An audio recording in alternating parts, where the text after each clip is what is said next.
Here is how to terminate an employee in Xero. Begin from your Xero dashboard while you are already signed in to your organization. At the top left of the screen, click your organization name. This opens the organization menu, where you can access account and company settings related to users and permissions. From that menu, click Settings. After the Settings page opens, look for the General section. Under General, click Users. This takes you to the Current Users page, where Xero lists the people who currently have access to the organization. On the Current Users page, scan the list and find the employee whose access you want to remove. Take a moment here to make sure you are selecting the correct employee before you continue, since the action you are about to confirm will remove that person from the organization. Once you have located the correct employee, move to the right side of that employee's row and click the three-dot menu. This opens a short action menu for that user account. In that menu, click the option labeled Delete, followed by the employee reference shown on screen. After you select that option, a confirmation window appears.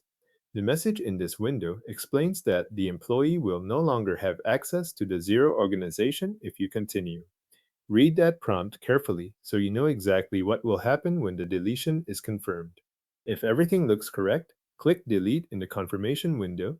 Xero will then remove that employee's access from the organization. After the change is processed, the employee will no longer be able to sign in and access the Xero organization through that user account.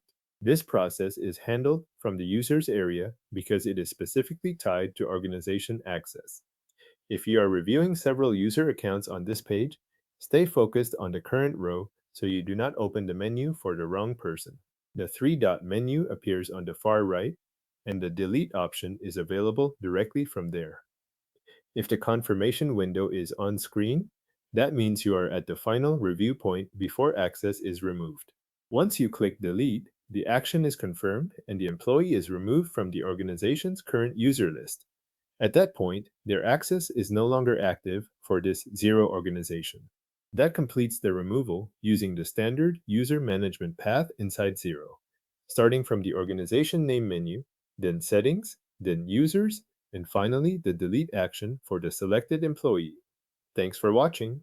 The selected employee's access to your Xero organization has now been removed.